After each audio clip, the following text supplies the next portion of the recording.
Ya estamos en vivo. Muy buenos días a todos y a todas las personas que ya se están conectando. Parece que tenemos un pequeño problema. Ahora sí. Buenos días a todas y a todos quienes se están conectando a las redes sociales del Departamento de Ingeniería Civil. También les recordamos que esta vez estamos transmitiendo conjuntamente con el ICI, ya quienes nos están apoyando en la difusión de estos seminarios de Ingeniería de Transporte. Hoy nos acompaña el profesor Alejandro Tirachini, quien es ingeniero civil y magíster en ciencias de la ingeniería mención transporte de la Universidad de Chile y doctor del Instituto de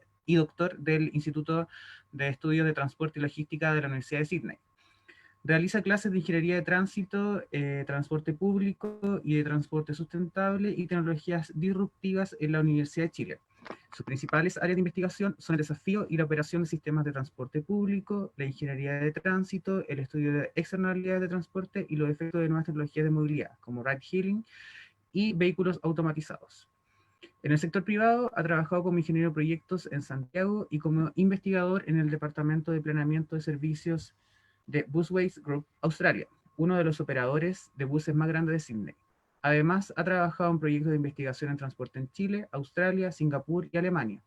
Ha sido invitado como especialista a sesiones de la Comisión de Transporte del Senado y de la Cámara de Diputados a realizar presentaciones sobre proyectos de ley de subsidio al transporte público, convivencia vial, regulación de plataformas ride-hailing y evasión en transporte público. En el día de hoy nos acompañará con el seminario Nuevas tecnologías de movilidad ride-hailing y vehículos automatizados. Les recordamos a nuestros asistentes que al final de la sesión tendremos un espacio de alrededor de 10-15 minutos para responder las preguntas del público y que serán respondidas por el profesor Alejandro. Le damos la cordial bienvenida al profesor para que pueda también presentarse al público y luego le damos el pase para que pueda iniciar su presentación. Buenos días, profesor. Buenos días. Muchas gracias, Carlos, a ti por la presentación y bienvenidos y bienvenidas todos quienes nos escuchan. Les agradezco también por el interés en este tema y por darse el tiempo de venir a este webinar y discutir sobre nuevas tecnologías de movilidad. De los temas que decidí hablar hoy día es de ride-hailing, que tecnologías como la plataforma Uber y otras que ya no llegaron hace algunos años, y de vehículos automatizados, que es algo que aún no llega, pero que va a llegar en los próximos años. En estos dos temas he estado haciendo investigación desde el año 2017, y voy a seguir colaborando en estos temas tanto con colegas aquí en Chile como con colegas en Alemania y Suiza, y de eso es de lo que les voy a hablar en esta presentación. Muchas gracias, profesor. Les recordamos que pueden seguirnos en nuestras redes sociales como @dicuchile y también estos seminarios están siendo grabados para quedar en nuestro canal de YouTube, también como @dicuchile, para que puedan revisar también los anteriores seminarios de ingeniería de transporte. Profesor, lo voy a dejar en estos minutos para que usted también pueda ya comenzar con su presentación y después nos vemos en la ronda de preguntas. Muchas gracias por su presentación. Perfecto. Ya, entonces ahí deberían estar viendo mi pantalla. La presentación de los temas, ya lo mencioné. Vamos a hablar primero de lo que ya llegó, después de lo que nos viene y en general de estas nuevas tecnologías de efectos operativos, económicos, medioambientales y sociales. ¿Ya? Esta foto es del año pasado en el Robobus, le llaman allá en Helsinki, en Finlandia, ¿ya? Que es un proyecto de un shuttle automatizado de los varios que existen en el mundo actualmente, y tuvimos uno, de hecho, en el verano aquí en Santiago también. La última década nos llegó con una serie de nuevas tecnologías de movilidad, tanto en software como en nuevos vehículos, que se basan principalmente en la masificación de tecnologías de información y comunicación, que permite el nacimiento de nuevos modos o el refuerzo, la masificación de modos que ya existían, como por ejemplo las bicicletas compartidas, ya la foto de abajo a la izquierda, es un modo que existía antes de que la gente tenga acceso a smartphones, pero esta nueva tecnología de smartphones hace que su uso sea mucho más masivo y llegue a muchas más ciudades de lo que era antes. ¿Ya? Lo mismo con las tecnologías que te muestran en tiempo real la ubicación de autos compartidos, como la foto del medio, y la ubicación de buses para usuarios de transporte público y cuál va a ser tu tiempo de espera en el paradero por el bus que tú necesitas. La foto de la derecha, por ejemplo, la aplicación Transact. ¿Ya? Y en particular de la que voy a hablar en la primera parte de esta presentación es de una que tiene diversos nombres en inglés y diversos nombres en español. No hay un solo nombre que que genere consenso. Para entonces la forma fácil de explicarla, que la entiende todo el mundo, es tecnologías, plataformas tipo Uber, ya que acá en Chile ahora hay al menos 4. Uber, Didi, Cabify, Bit. El nombre que se suele usar en los artículos académicos, lo más común es referirse a esto como ride sourcing o ride hailing, que es de lo que yo voy a hablar de esa forma me voy a referir a estas plataformas en la presentación. Ride sourcing significa literalmente outsourcing of a ride, subcontratar un viaje, si ustedes lo quieren, y otros nombres también que se le han dado en la literatura es Transportation Network Companies, App-Based Rides Services, Ride Booking, etc. ¿Ya? Hay una serie de promesas de estas plataformas tecnológicas de movilidad, y la número 1 es que permitiría un uso más eficiente de los recursos, que es la promesa que en general está detrás de estos nuevos servicios que se enmarcan dentro de un paraguas que se suele denominar economías colaborativas, en el cual hay un recurso subutilizado, en este caso un automóvil, que se le puede dar un mayor uso si es que hay una tecnología que te permita conectar oferta con demanda. O sea, un conductor que está dispuesto a trabajar, a darle un uso a ese vehículo que está el 95% del tiempo estacionado, y un usuario, una persona que necesita un viaje. ¿Sí? Entonces hay una tecnología que hace un match óptimo de alguna forma entre esta oferta y esta demanda, mejores niveles de servicio, y aquí estamos hablando de, en el fondo, cualquier razón por la cual la gente lo prefiere. O sea, cuando la gente hace un viaje en ride-hailing en estas plataformas es porque le provee algún beneficio comparativo a las alternativas que tenía antes para hacer el, el mismo viaje, sea su propio auto si tiene auto, sea taxi, sea transporte público, bicicleta, lo que sea. Y también está el punto 3, está el potencial de reducir las externalidades negativas de tráfico. Es en general bastante común cuando se lee sobre economías colaborativas, es una promesa la de hacer un uso más eficiente de recursos y por lo mismo ser más amistoso con el medio ambiente, en el sentido de que si es que ahora los mismos autos se usan más intensivamente por más gente, significa que estas personas necesitan menos autos para hacer su viaje, ¿sí? En el fondo, eso es la razón de decir estas cosas en el caso de ride-hailing. Lo que la investigación actual está mostrando es que eso no es tan así, básicamente, y por eso está ese signo de interrogación ahí, que es a lo que nos vamos a referir en un momento. Hay razones para pensar de que en el caso de las aplicaciones para transporte de pasajeros, no, incluso hay un aumento del tráfico en lugar de una disminución del tráfico, aun cuando es efectivo que los mismos viajes en auto que se hacían, en el fondo, los viajes en auto, producto de esta plataforma, se hacen con menos autos. Los efectos en demanda, y esta fue una de las primeras publicaciones, compara abril del 2015 versus abril del 2016 en New York, y lo que muestra es que en el primer conjunto de barras es que hay una baja entre esos 2 meses de la demanda en de taxis, ¿sí? Esa es en un 9%, mientras la demanda de las aplicaciones de ride-hailing que habían en la ciudad, todas suben y suben mucho. Entonces aquí claramente hay un efecto de fuga de pasajeros desde el taxi hacia las plataformas ride-hailing.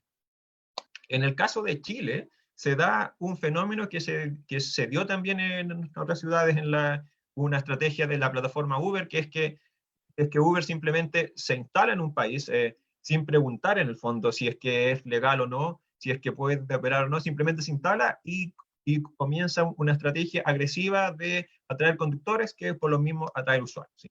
Empieza a crecer, crecer, crecer, crecer.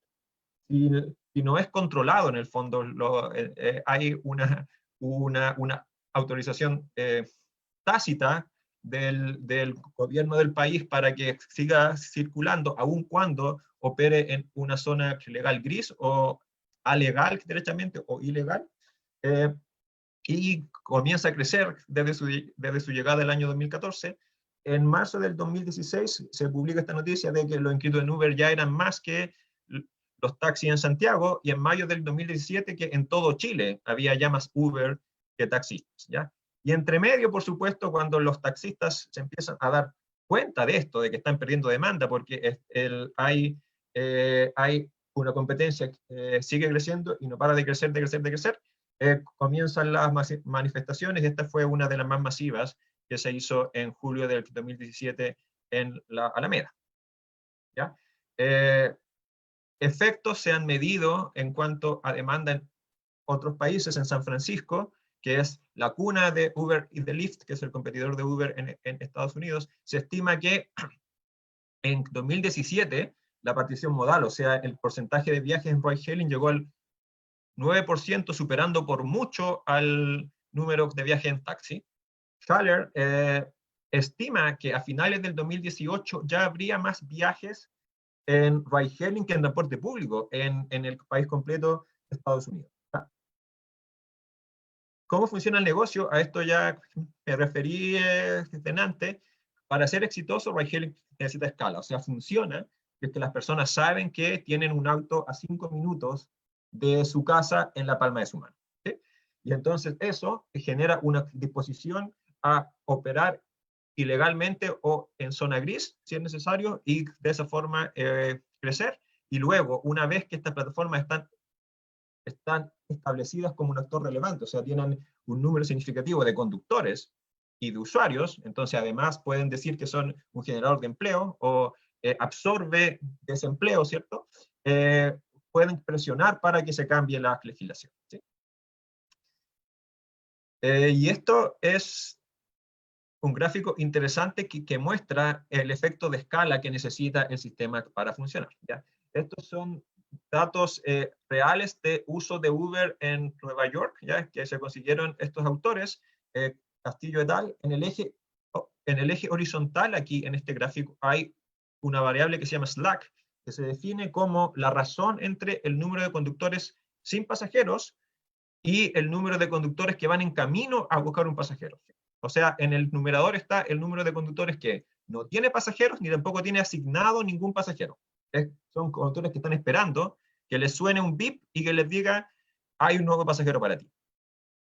Y en el denominador está el número de conductores que va en camino a buscar pasajeros. O sea, que ya tienen un pasajero asignado. Entonces, mientras mayor sea este slack, mayor es la proporción de conductores libres entre los. Y en el eje vertical está la razón de cancelación de viajes. ¿Qué significa eso? Es el número de personas que una vez que tiene asignado un conductor, cancela. Y si se dan cuenta, hay una clara relación entre el número de conductores libres y la tasa de cancelación. ¿Sí? A menor número de conductores libres, mayor es la tasa de cancelación. Y esto se debe principalmente a que, en el fondo, hay otra variable que no estamos viendo acá, en este gráfico, que es el tiempo de espera. Mientras menos conductores libres hay, es un mayor el tiempo de espera, y es mayor la probabilidad de que la gente cancele ese viaje. Eso es lo que está mostrando este gráfico, y de hecho los colores muestran la tarifa dinámica así que se aplica. Lo que está mostrando esto es que cuando hay mayor escasez de conductores libres, Uber comienza a subir la tarifa de forma tal de de mejorar el match entre oferta y demanda y atraer nuevos conductores al sistema. Ride-hailing redefine la idea de acceso al automóvil. Hay algunos autores que se refieren a esto de esta forma al decir que separa la propiedad del uso. O sea, si es que yo sé que tengo un automóvil a 5 minutos en la palma de mi mano, casi cuando yo lo quiera, eso es una nueva forma de acceso a automóvil que no se basa en el que yo tenga un automóvil estacionado en mi casa o en mi edificio, ¿sí? No necesito eso para tener el mismo acceso al automóvil que tendría si es que eso no pasa. Y eso es una innovación de estas tecnologías, una característica que se debe a esta tecnología una vez que alcanza escala, porque no es algo que haya existido con los taxis, que sería su competidor más cercano. ¿Sí? Los taxis es otra cosa porque hay que salir a la calle o hay que llamar a un número de radiotaxi para que llegue a tu casa. No tiene ese nivel de accesibilidad que provee Uber en ciudades donde se ha masificado, como en Santiago. Hay un efecto en el número, duración y tipo de actividades, ¿sí? Lo que ha mostrado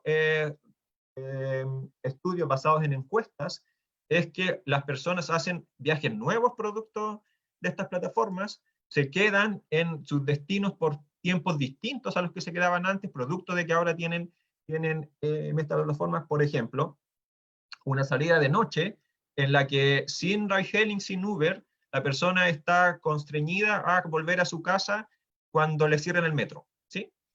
Ahora con Uber ya no tengo, me libero de esa restricción, por lo tanto me quedo en el destino hasta la hora que yo quiera, ¿sí? Eso ha salido harto en las encuestas que hemos hecho. La investigación en Estados Unidos y en Chile lo que muestran es que ride-hailing es más frecuentemente usado por gente más joven, más educada y de altos ingresos. Una pregunta clave para el análisis de la sustentabilidad de esta plataforma es para sus usuarios cómo hubiesen hecho los viajes que están haciendo en Uber o en plataformas como Uber si es que la plataforma no existiese, más bien si es que la tecnología completa no existiese. ¿Sí? Ese viaje que tú ahora estás haciendo en Uber lo hubieses hecho en transporte público, en taxi, en un modo no motorizado o quizás ni siquiera lo hubieses hecho, ¿sí? Y esta pregunta ha sido hecha en Santiago, ha sido hecha en otros países, ¿ya? Aquí están los datos de una encuesta de Santiago. Estos son datos del 2017, que muestra que el mayor reemplazo es al taxi, como era esperable, de 40%, al transporte público 32%, y aquí está separado en rojo, es dependiendo de decisión viajes bus, bus metro o metro. ¿Ya? La suma de las barras rojas es el 32%, el modo dentro del transporte público, el modo más reemplazado es el bus, y automóvil particular 12%, ¿ya? El resto de los modos tiene un reemplazo minoritario, y después lo otro interesante es que un 5% de las personas dice que no hubiese hecho el viaje si es que Uber no existiese, ¿sí? Si es que la plataforma ride-hailing no existiese. Entonces, que hay un 5% de nuevos viajes, ¿sí? De personas que están haciendo nuevas actividades que no hubiesen hecho sin que esta tecnología existe. Y, por supuesto, este nuevo viaje es un beneficio para la persona, ¿sí? Está haciendo una actividad que antes no hubiese hecho si es que esta plataforma no existe. Y acá hay un resumen de esta misma pregunta hecha en distintos estudios de Estados Unidos, las dos primeras, Santiago el centro, Boston la cuarta, Brasil la quinta y la última California. Y si se dan cuenta, en general lo más común, no siempre, pero lo más común es que el taxi es el modo más reemplazado, más sustituido por Uber, que en ninguna ciudad el taxi alcanza a ser el 50 o más por ciento de los viajes reemplazados. Y después, lo más común es que el siguiente modo más reemplazado sea o el transporte público o el automóvil particular, sea como conductor, car driver, o sea como pasajero. Y los demás modos tienen un reemplazo minoritario. Y las personas que dicen que no hubiesen hecho el viaje si Uber no existe, van en general entre 5 y 7%, con una excepción aquí, este estudio de Denver, que encuentra un 12%. En el caso de Uber, su expansión ha sido, su operación ha sido bastante transversal, ¿sí? El 2014 parte muy concentrado en la zona centro-oriente de Santiago, pero ya en el 2016 había conquistado la ciudad completa, básicamente. ¿Sí?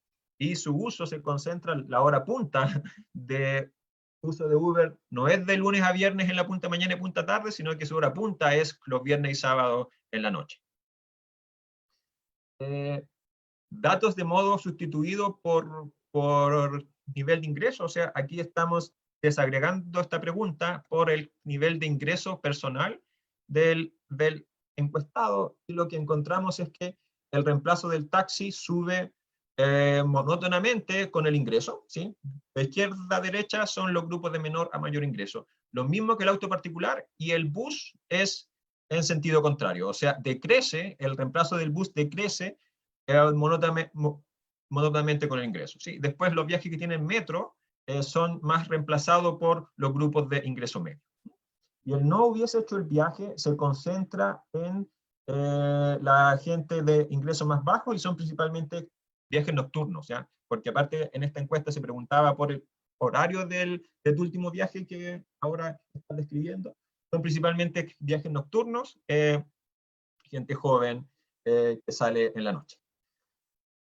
Y acá, y estos son resultados de otro estudio, de otra encuesta que se hizo, esto fue comisionado por la Comisión Nacional de Productividad, en el que lo que se encuentra, el resultado de esta encuesta es que, además de esta pregunta de sustitución, se pregunta si es que tú usas ride-hailing en combinación con otros modos, ¿ya? Para ver en el fondo qué tanto pesa el hecho de usar Uber, por ejemplo, para acceder a una estación de metro versus usar Uber para un viaje completo solo en esta plataforma de puerta a puerta.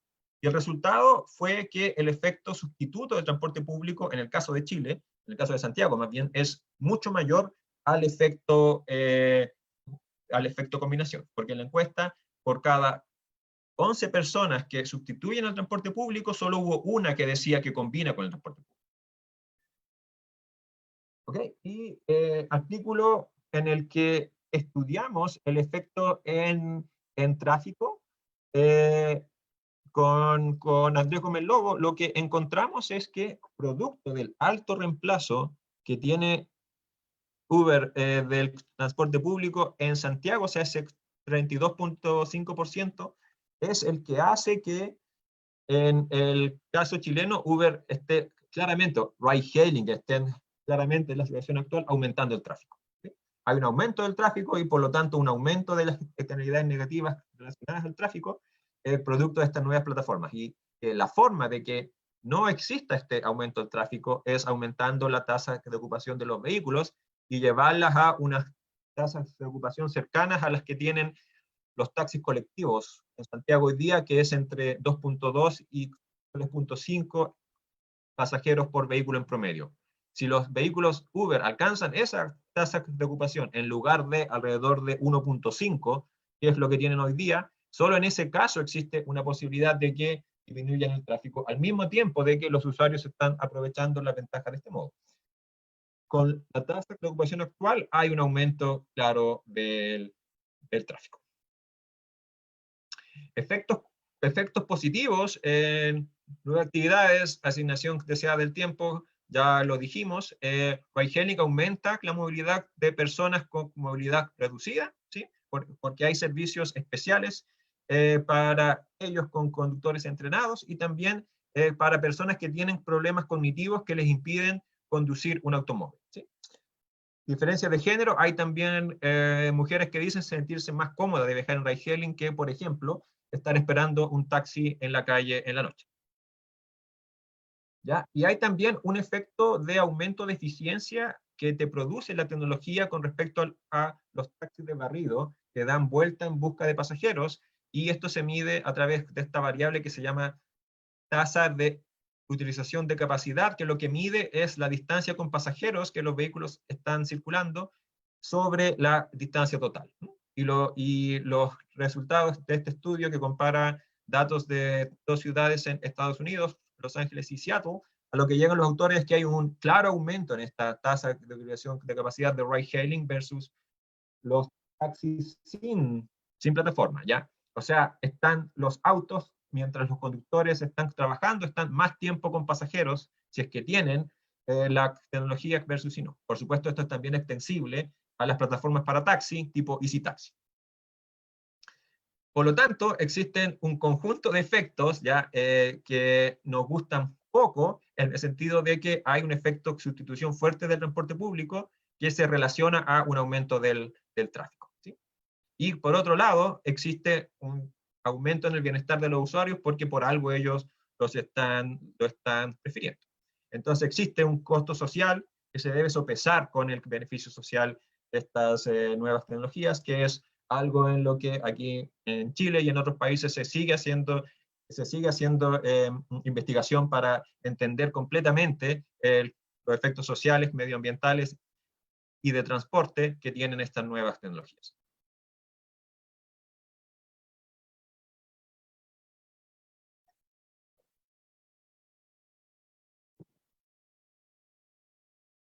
¿Ok? Y en la segunda parte de la presentación, a lo que me quiero referir es a vehículos automatizados, que es también un mundo en el que ha habido un aumento explosivo en la cantidad de investigación que se está haciendo en estos últimos 5 años, diría yo. Distintos niveles de automatización. Esto es para tratar de hacer un estándar para que todas las personas hablen del mismo idioma, ¿cierto? Desde 0 hasta 5, donde 0 es que no hay ningún tipo de automatización en los vehículos, hasta 5 que es automatización completa, significa los vehículos pueden circular sin un conductor a todo evento en cualquier lugar. Y después hay niveles intermedios a medida de que los vehículos tienen progresivamente más elementos de automatización o asistencia en la conducción. Por ejemplo, frenado automático, si es que el vehículo identifica que hay un obstáculo al frente.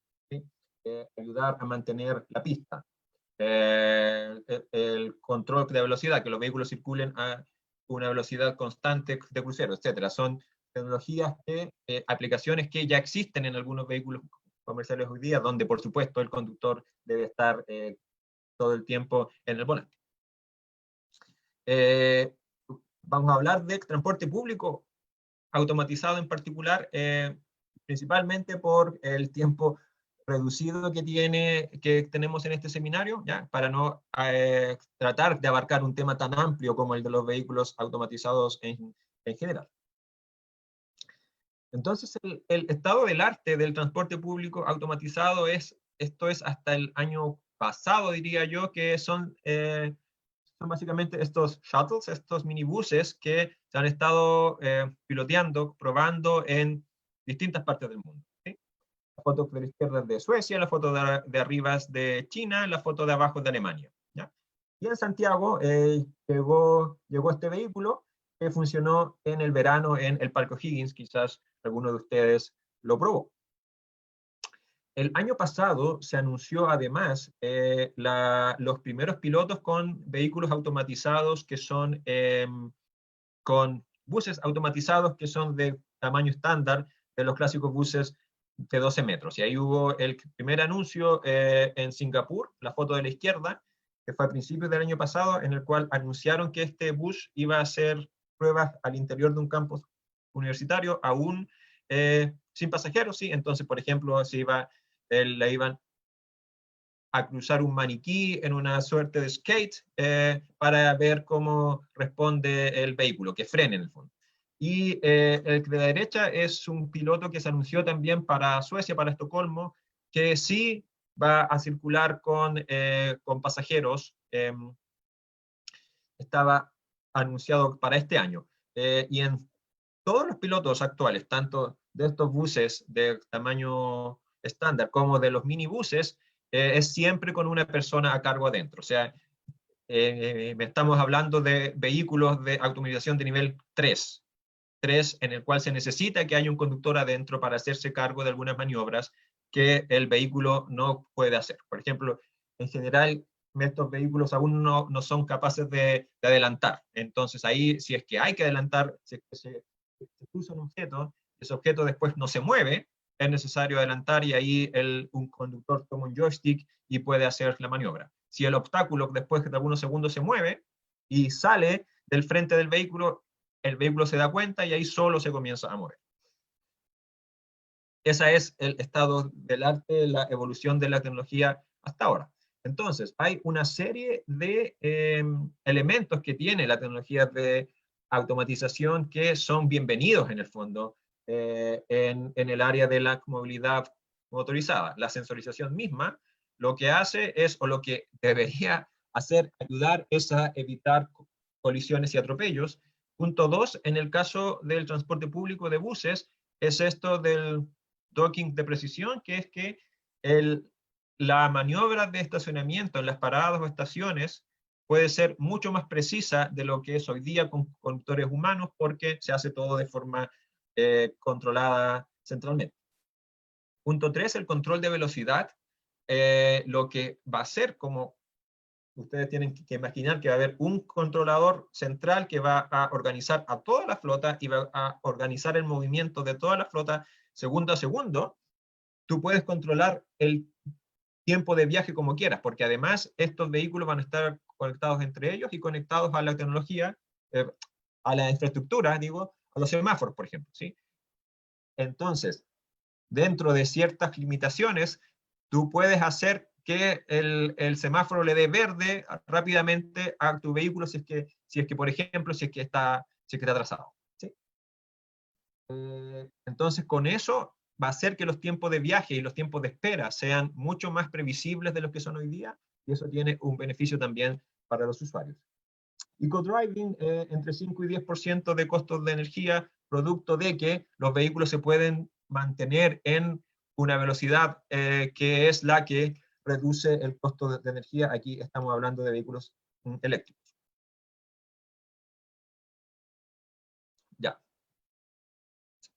Ya me refería a esto.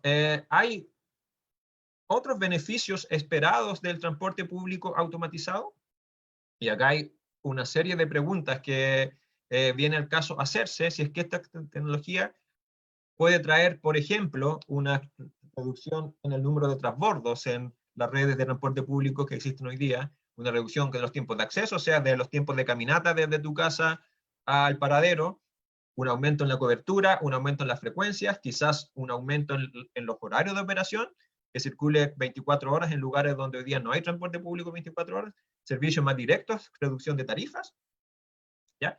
Y son una serie de efectos deseados, pero que no es directo en el fondo, que una nueva tecnología como esta simplemente traiga. Los que están aquí son efectos directos, ¿sí? Estos son efectos directos porque estos se deben a la tecnología. Y estos son efectos indirectos solo si se da una condición extra, que es que si producto de que los vehículos son automatizados, es posible aumentar la oferta de transporte público tanto en el tiempo como en el espacio. Y eso se va a dar solo si es que es posible la operación realmente sin conductores, al menos de un porcentaje de la flota. Si un porcentaje de la flota puede circular sin nadie que esté a cargo, o sea, sin que haya una persona de la compañía dentro de los vehículos, se reducen los costos, que es lo que vamos a ver, y eso es lo que permite un aumento en la oferta de transporte público y el consiguiente beneficio para los usuarios. Entonces, siguientes preguntas. ¿Qué implica que haya buses automatizados para la estructura de costos y el nivel de oferta del transporte público? Relacionado a esto, una pregunta más específica. ¿Qué proporción del costo total del operador de transporte público es el costo de los conductores? ¿Ya? La primera respuesta a esta pregunta viene de un artículo de Jansson que él presenta datos de los años 70 de Suecia, donde se muestra que el costo de la conducción de los vehículos, de los conductores, los salarios brutos en el fondo es 42% del costo total de la provisión de un servicio de transporte público, y es por sí solo el ítem más alto, más grande en la estructura de costos. Datos actualizados, Santiago, los conductores son más o menos un tercio del costo total, ¿tá? Y acá abajo hay otros datos de Singapur y de Australia, que lo que muestran es que el porcentaje es mayor al caso de Santiago, como es esperable, producto de que son países de ingresos más altos, con sueldos también más altos. Entonces, potencialmente al menos estamos hablando de que de que existe un potencial bastante grande de reducción de costos. Y el costo de la automatización, que es lo que hay que sopesar con el ahorro de costos producto de la automatización, y lo que está en este gráfico es una serie de estimaciones de cómo el costo de la tecnología, o sea, de proveer la habilidad de automatización a los vehículos, cómo ese costo se va a reducir en los próximos 15, 20 años. ¿Sí? Ya hay varios autores que estiman una reducción significativa de estos costos en este horizonte de tiempo que estamos hablando. Y estos efectos, el efecto posible en reducción de costos de conducción y el efecto en, considerando además el efecto de un mayor costo de hardware y de software producto de las tecnologías de automatización, lo colocamos en un modelo para estudiar los efectos generales que va a tener la tecnología de automatización en, muy simple, en una línea de buses. Entonces, las preguntas de investigación, la número 1 es, ¿se espera una reducción de costos producto de la tecnología de automatización en transporte público? Y si la respuesta es sí, la pregunta 2 es la más interesante, creo yo. ¿Quién se debería beneficiar de esto? ¿Los operadores, los usuarios, el sector público o una combinación de ellos? ¿Ya? La metodología es lo que se conoce en la literatura como un modelo de minimización de costo total de un servicio de transporte público, que incluye el costo del operador por una parte, que es el costo de capital más el costo operativo, más el costo de los usuarios, que es su tiempo de viaje y su tiempo de espera, monetizado con los respectivos valores del tiempo de espera y del tiempo en vehículo. Y en estos modelos lo que se hace es optimizar distintas variables de oferta. Lo más común es la frecuencia en vehículos por hora y el tamaño de los vehículos en capacidad, o sea, en pasajeros por vehículo. Además, se puede estimar cuál es la tarifa que maximiza el bienestar social y además el subsidio óptimo, ¿sí? Porque en general lo que se obtiene de estos modelos es que la tarifa óptima no alcanza a cubrir los costos de operación, por lo tanto el transporte público debe ser subsidiado. Y la aplicación que hacemos es a Chile y Alemania para comparar en el fondo un país de ingreso alto versus un país de ingreso medio. Y los resultados que obtenemos del modelo son los siguientes. Se obtiene una disminución del costo de operación y el nivel de esta disminución depende del porcentaje del costo de conductores que se ahorra. ¿Ya? Aquí hago la pregunta, ¿será un 100% de ahorro?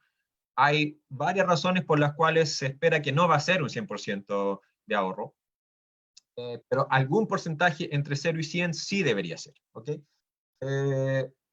La frecuencia óptima, o sea, el número de vehículos por hora que va a haber en servicio aumenta, y esto se debe a la disminución de costos de la que hablamos en el punto 1. Y si aumenta la frecuencia, ya hay un beneficio directo para los usuarios, que es una reducción en su tiempo de espera.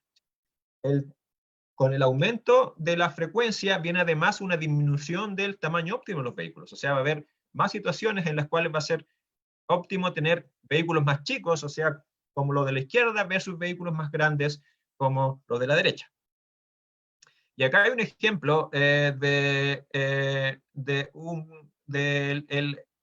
tamaño óptimo vehicular para esta línea de buses, comparando en azul si los vehículos son conducidos por humanos versus en naranjo si los vehículos son automatizados para distintos niveles de demanda por hora, entre 100 pasajeros por hora y 5.000 pasajeros por hora. Ahí ustedes se pueden dar cuenta de que en el eje vertical está la capacidad de los vehículos en pasajeros por hora. Se pueden dar cuenta de que hay una diferencia significativa producto de el hecho de que los vehículos puedan ser automatizados. 4, la tarifa óptima por viaje también disminuye, y eso es un segundo beneficio para los usuarios. O sea, hay una reducción en el tiempo, principalmente en el tiempo de espera, y también es parte del ahorro en costos se transfiere a la tarifa, y también hay una reducción en el subsidio óptimo por viaje. ¿Okay? Punto 6, lo que encontramos de acuerdo a la intuición quizás es que los beneficios son mayores en un país de ingreso alto que en un país de ingreso medio, producto de que el porcentaje de costo total de una operación de transporte público que se debe al costo de conductores es mayor en un país de ingreso alto que en un país de ingreso medio. ¿Ok? En pandemia, ¿el transporte público resistirá mejor si es automatizado? Esa es una pregunta muy interesante. No tenemos tiempo para discutirla. Si quieren, la podemos ver en la sesión de preguntas. ¿Ok? Ahora, alguien se podría estar preguntando, mira, lo que yo estoy mostrando aquí es beneficio, beneficio, beneficio, beneficio, se beneficia a todo el mundo, esto es demasiado maravilloso para ser verdad. Estamos construyendo castillos en el aire. Hay algunas razones para pensar de que esto puede ser, en el fondo, castillos en el aire, y eso es lo que vamos a ver ahora, porque todos estos beneficios, insisto, dependen de que haya vehículos compartidos, públicos, que circulen sin conductor. ¿Ya? Si hay razones para que eso no se dé, entonces estos beneficios no se dan. Solo se dan los que hablamos al principio, del docking de precisión, del control de los tiempos de viaje, en el fondo, que los tiempos de viaje sean más regulares, pero que haya más frecuencia, que haya menores costos de operación, que haya una tarifa más baja, etcétera, eso depende de si yo realmente puedo ahorrar costos. ¿Ya? Punto 1. ¿Qué es lo que pensarán los usuarios? ¿Les gustará subirse a un bus compartido sin conductor ni nadie a cargo? Punto 2. ¿Qué pensarán los conductores actuales? ¿Ya? Y esto, aquí hay solo un número. 3 millones de conductores hoy día se estima que existen en buses municipales en el mundo. Y acá hay una pregunta mucho más grande, que no tenemos tiempo de verla ahora, que es en general el efecto de la automatización en el mercado del trabajo, que va mucho más allá del transporte y que va mucho más allá del transporte público porque afecta a varios rubros. ¿Sí? Punto 3, el 100% del costo de conductores no será ahorrado, eso es más o menos claro, producto de nuevas necesidades de personas. ¿Sí? Labores de seguridad, por ejemplo, hay lugares en los cuales la gente no se va a sentir segura subiéndose a un bus compartido sin nadie a cargo, ¿ya? Por lo tanto va a necesitar o puede preferir que haya gente ahí que esté monitoreando, que es una labor que hoy día secundariamente cumplen los conductores. Quizás se va a necesitar más gente en estaciones dando información a usuarios, back office, gente que esté haciendo más trabajo de oficina, producto de, por ejemplo, observar cámaras o ese tipo de cosas. ¿Ya? En cuanto a qué pensarán los usuarios, me queda un par de minutos solamente, así que voy a ir rápido a través de esto. Lo que hicimos para tratar de responder la primera de estas 3 preguntas es una encuesta que hicimos el año pasado en nuestra facultad, en la Facultad de Ciencias Físicas y Matemáticas de la Universidad de Chile, en la que entrevistamos a las personas que trabajan y estudian en la facultad a través de una encuesta, y esto es trabajo compartido con Marcela Munizaga, Ángelo Guevara y Cristóbal Pineda. Entonces, a las personas que respondían la encuesta les describíamos cómo se ven a través de fotografías y cómo funcionan vehículos automatizados, en el caso de autos arriba, de minibuses o shuttles al medio y de buses abajo. Previo a esta encuesta, ¿qué nivel de conocimiento de los vehículos automatizados usted tiene? La mayoría de las personas revelaron un nivel de conocimiento medio, ¿ya? Que es lo que se ve en la barra central aquí. Sabía de qué se trata, ha leído sobre ellos y ha visto fotografías. 54% de las personas dijo que algún nivel de conocimiento tenía. ¿Usaría un automóvil automatizado? Siguiente pregunta. La mayor parte de las respuestas, pero aquí es alrededor del 50%, 54% es sí, pero solo si un conductor humano puede tomar control si lo quiere. Y un 39% de las personas dice sí, incluso si no es posible que un conductor humano tome el control. ¿Sí? Entonces, si ustedes los quieren, hay una mayor aversión al riesgo o un mayor nivel de incertidumbre con respecto a la tecnología que hace que haya más personas que aún prefieran el hecho de que se pueda tomar el control del vehículo. En la evolución histórica de que se espera que tenga esta tecnología, esto va a ser una situación que puede durar décadas, ¿ya? Que es además el periodo que se llama de transición, en el cual vehículos autónomos, automatizados, van a convivir con vehículos conducidos por humanos. Para el caso del transporte público, para shuttles y para buses de 12 metros, buses de tamaño estándar, lo que preguntábamos es si lo utilizaría, dividiendo la pregunta es si lo utilizaría solo si hay una persona a cargo o si lo utilizaría incluso si no hay nadie del servicio de transporte público adentro a cargo de la circulación del vehículo. Y aquí encontramos una respuesta bastante interesante, que fue que para el caso de los minibuses, ya de los shuttles, la mayoría de las personas, un 60% dice, yo lo utilizaría incluso si no hay nadie a cargo, ¿ya? Pero para el caso de los buses grandes, se revirtió la respuesta y ahí la mayoría, un 54%, dice, yo lo utilizaría solo si hay una persona a cargo, ¿ya? Y por supuesto que este 54% enciende luces de alarma, porque de lo que dependía la mayoría de los beneficios que discutíamos hasta hace un momento es de que los buses, o al menos un porcentaje importante de ellos, circulen sin una persona a cargo adentro, ¿ya? Ahora viene la pregunta siguiente que nosotros no podemos responder, lamentablemente, con esta encuesta, es si es que el uso de la tecnología, o sea, si es que las personas se exponen y comienzan a usar estos vehículos automatizados, va a tener algún efecto en esta respuesta. O sea, en el fondo que al usarla la gente empiece a tomarle más confianza y baje la aversión que existe hoy día a usarla sin que esté alguien acá. ¿Y qué temores tendría al usar un vehículo automatizado? Esta es otra pregunta que hicimos en la encuesta. La mayoría de las personas dice que el computador que lo controla falle o que los sensores fallen. Que ocasione accidentes como colisión o atropellos, aun cuando lo que se espera es que estos vehículos sean más seguros que los vehículos conducidos por humanos. Y el punto 3 se relaciona a lo que discutíamos antes, porque dice, si el vehículo es público y no hay personal a cargo, tendría temor de ser víctima de robo o acoso, ¿sí? Y después, además, aquí estamos mostrando las diferencias de estos temores por sexo, femenino o masculino. En la mayoría de los temores hay una respuesta cercana entre hombres y mujeres, excepto en el temor de ser víctima de robo o acoso, si es que el vehículo es de uso público, donde hay una clara mayor nivel de temor en mujeres que hombres. Lo que estamos haciendo ahora es analizar con modelos econométricos qué es lo que nos ayuda a explicar la mayor o menor predisposición de las personas a subirse a un vehículo automatizado de uso público sin o con alguien a cargo, sino con un conductor a cargo, en función, por ejemplo, de distintas características socioeconómicas y de los distintos temores que las personas dicen tener.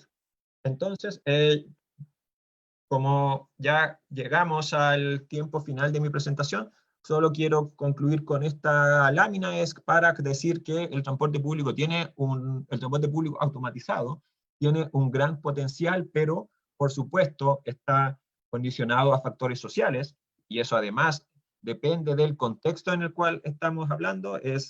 Probablemente esto va a ser, su desarrollo y su evolución va a ser distinta, por ejemplo, en Latinoamérica de lo que va a ser en Europa, y también el punto 3, destacar que el potencial del transporte público automatizado va a depender de decisiones que se van a tomar también fuera del ámbito del transporte público, como por ejemplo la facilidad o no facilidad que van a tener las personas a tener su propio automóvil automatizado, si es que esto se empieza a masificar. Lo puedo dejar hasta aquí la presentación.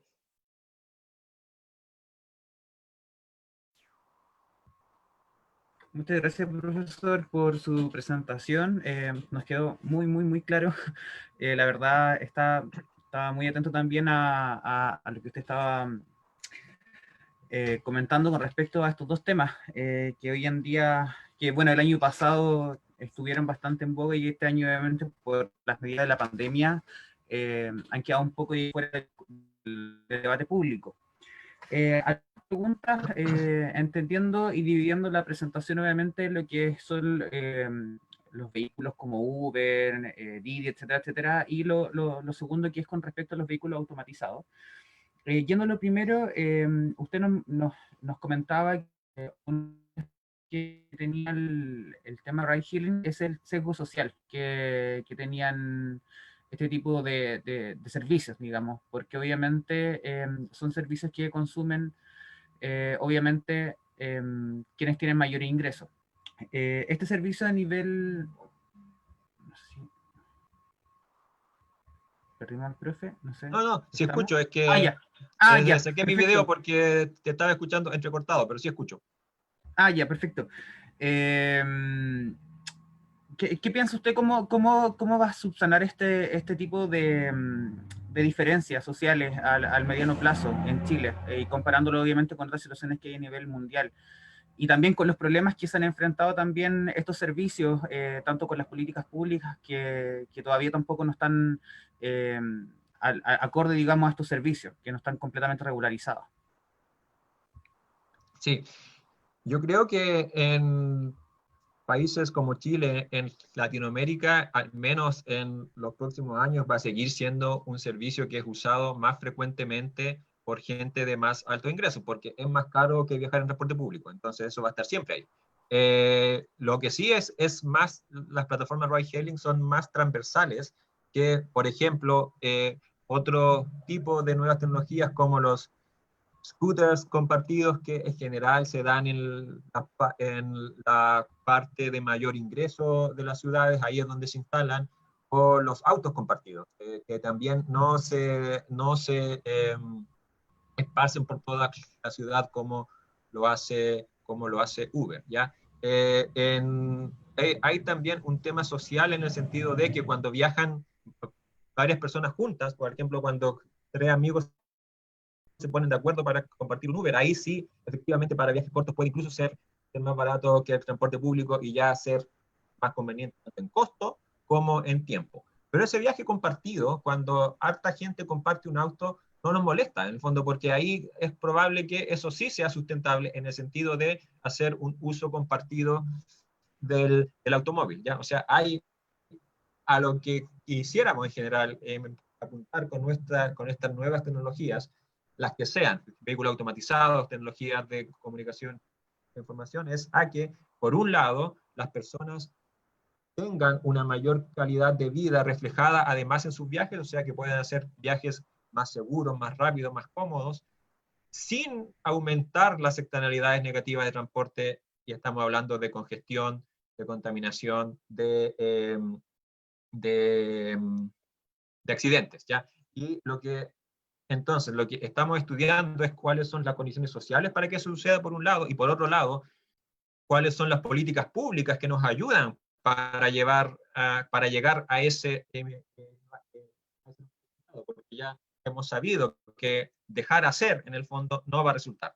Dejar hacer, que el Estado no intervenga producto de las externalidades negativas que produce el tráfico, solo nos lleva a un resultado peor de más congestión y más contaminación. Perfecto.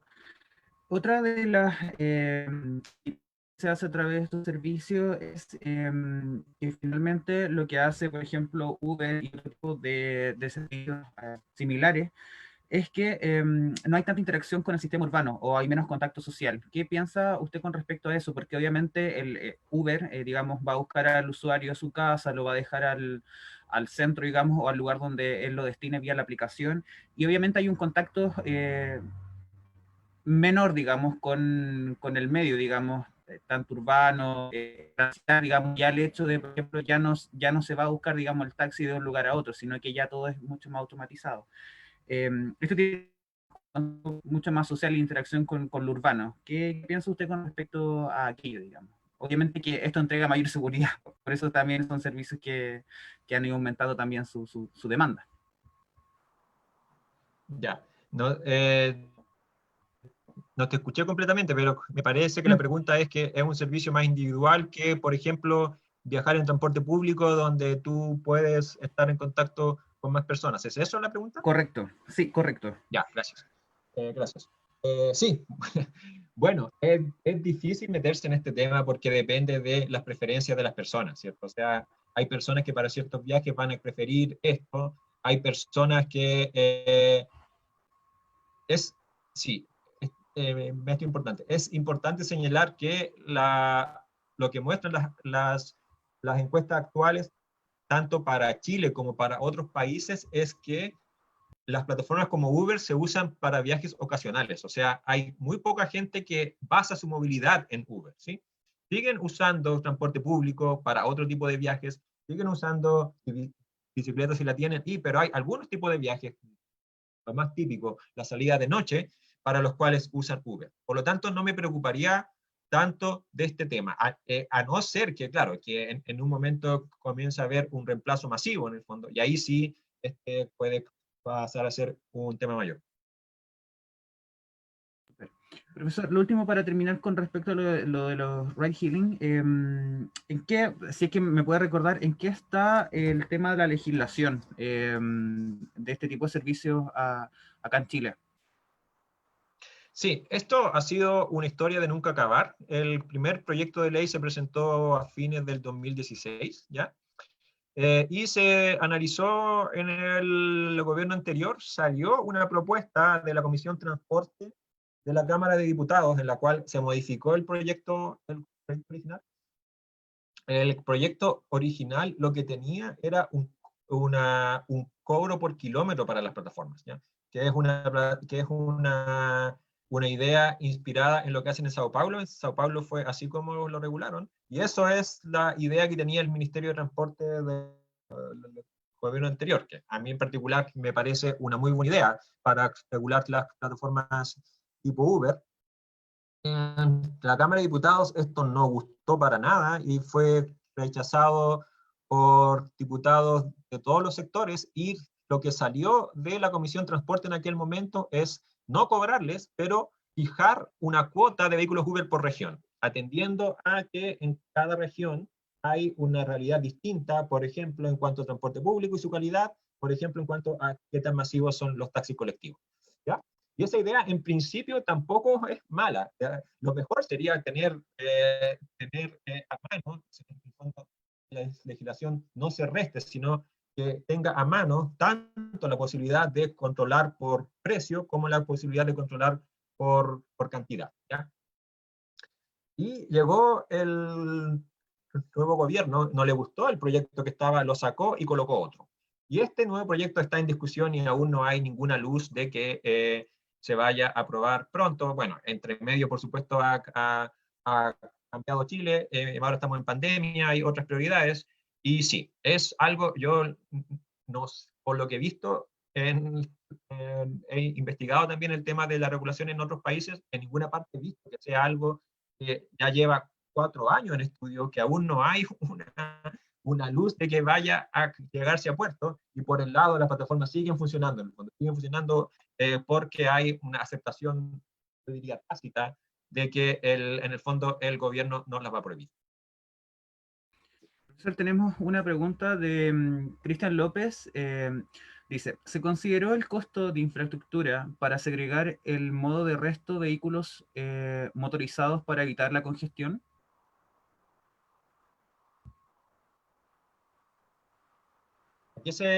¿A qué me está preguntando eso? ¿Se está refiriendo a qué? ¿Al transporte público Sí, automatizado o a qué? sí, Que no entiendo exacto, la sí. pregunta. Sí, al transporte público automatizado. Se consideró el costo de infraestructura para segregar el modo de resto de vehículos motorizados para evitar la Ok, congestión. sí. Ya esta es una pregunta más amplia que se refiere además a cómo va a ser la interacción entre vehículos automatizados entre ellos, y entre vehículos automatizados y vehículos no automatizados, y entre vehículos automatizados y peatones y ciclistas o gente que circule en scooters, etcétera. Y esto es un tema que aún se conoce poco, porque en el fondo hay pocos vehículos automatizados dando vuelta. Los proyectos actuales con shuttles lo que hacen es que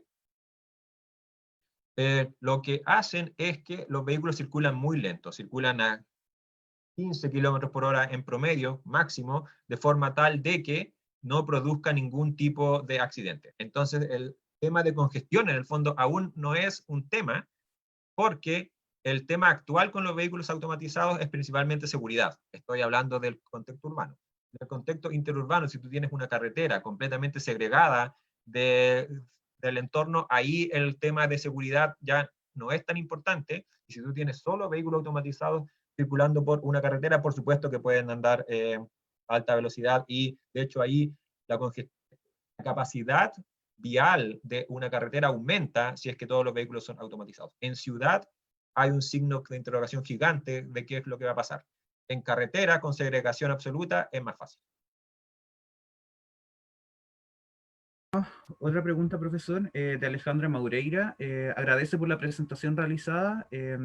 La consulta es la siguiente. ¿Existen estudios sobre la penetración de ride-hailing en áreas rurales y sus posibles beneficios como un servicio on-demand? No, en áreas rurales no hay. Lo que hay es en ciudades chicas, eso sí, o sea, y acá en Chile existe también en ciudades chicas, solo que tú vas a tener que probablemente esperar más de lo que esperas en Santiago, porque la cantidad de autos que circulan es menor. Y lo que yo he visto también de otros países en ciudades chicas, lo que han hecho, por ejemplo, en algunos lugares es hacer que sea una suerte de transporte público. O sea, hacen una alianza entre Uber y la autoridad de transporte para proveer viajes subsidiados en Uber, por ejemplo, a la estación de trenes que está en la ciudad, ¿ya? Y eso en principio suena como una buena idea. Por supuesto, hay que ver la interacción que tiene con el transporte público local. En áreas rurales completamente, o sea, de muy baja densidad y muy baja demanda, el servicio actual no es posible, porque en el fondo no le conviene a los conductores meterse en eso, y a las plataformas tampoco. Distinto es un escenario futuro si es que hay vehículos automatizados, ¿ya? Y es ahí a lo que apuestan también mucho plataformas como Uber, como Didi, que ya tienen pilotos de servicios con vehículos automatizados, porque están pensando que con esta reducción de costos que les debería llegar, si es que los vehículos pueden circular en algún momento sin conductor, ahí sí tú te puedes expandir a zonas donde hoy día no hay transporte público y no hay ningún tipo de transporte compartido, producto de que la demanda es demasiado baja y no hay forma de justificarlo, no hay forma de justificarlo privadamente. Y en cuanto a los subsidios, claro, lo que muestra en el caso del transporte público, lo que muestra en mi investigación y lo que debería pasar es que servicios que son hoy día subsidiados, y que en el fondo el nivel de subsidio aumenta para que demanda baja, ese mismo subsidio va a ser mucho menor en el futuro. Muchas gracias, profesor, por su respuesta. Tenemos la última pregunta que la pregunta es la siguiente. ¿Crees tú que exista un riesgo real en términos de la vulnerabilidad informática de servicios de transporte público automatizado? ¿O ese tipo de preocupaciones es más bien, comillas, ciencia ficción? ¿Podríamos ver un bus hackeado? Eh, Mi respuesta más honesta es no sé, y yo no creo que nadie te pueda dar una respuesta 100% segura hoy día. No, esto no va a pasar. Yo creo que como en la informática actual van a empezar a funcionar, y los controladores van a empezar a aprender en el fondo cuando comiencen los primeros ataques de hackers, cómo defenderse de eso, ¿ya?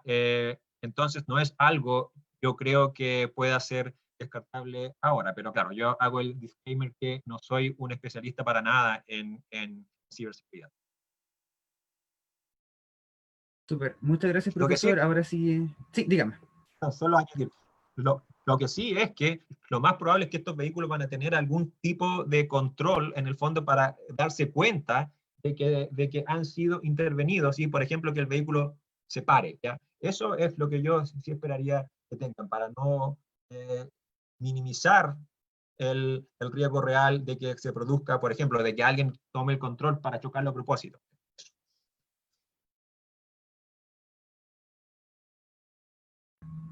Profesor, si quiere, puede compartir su pantalla, por favor, su video, para ya ir cerrando la sesión del día de hoy. Ah, Por favor. Sí, eso. una última pregunta respecto a los vehículos automatizados y su posible integración al servicio público. Obviamente, con estos modelos que usted nos mostró al final de la presentación, ¿Existe alguna proyección al menos tentativa de si se podrían utilizar en Chile, al menos en Santiago, durante los próximos años, este tipo de vehículos automatizados para el transporte público?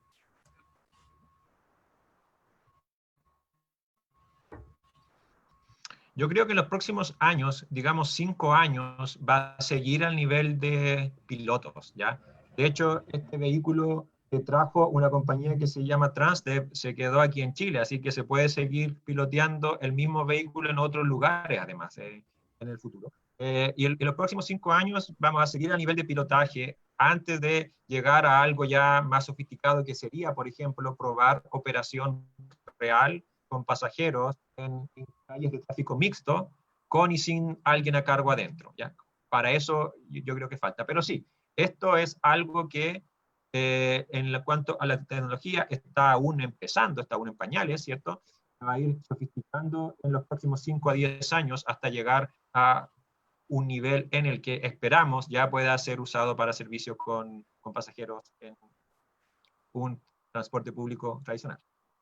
Profesor, cuando se refiere a mixto en el cuanto a la convivencia, es que están los ciclistas, vehículos también que son, digamos, los que están normalmente ahora funcionando. Sí, Toma todo este universo de... sí. El estado actual de la tecnología de los pilotos alrededor del mundo es que circulan o en áreas segregadas casi completamente, como el hecho del Parque O'Higgins, o en calles de poco tráfico, que es el caso, por ejemplo, en estos proyectos de Europa, el que mostraba la foto al principio de Finlandia y Helsinki, en el que circula por una calle, pero no es una calle en el centro, es una calle con poco peatón, no había ciclistas y con muy poco tráfico. Ahí están probando la tecnología ahora. El próximo paso es que los vehículos aprendan a adelantar y en el que ya ver cómo conviven en áreas más complejas, en el que haya más peatones que se crucen, en el que haya gente en bicicleta, etc. En el fondo se va paso a paso y ese es el Hay próximo una paso. escala. Súper. Profesor, le dejamos algunos minutos para que usted pueda concluir y dar sus palabras finales para ir también cerrando ya este tercer seminario de Ingeniería de Transporte que estamos transmitiendo ahora junta con el ICI también. Así que le dejamos el espacio para que pueda concluir también. Sí, bueno, agradecer a las personas que los organizaron, a ti, Carlos, y a las personas que nos están escuchando. Yo siempre estoy disponible para que me hagan preguntas por correo electrónico, también estoy en redes sociales y sí, para seguir discutiendo de estos temas o de movilidad en general y espero que les haya gustado la presentación.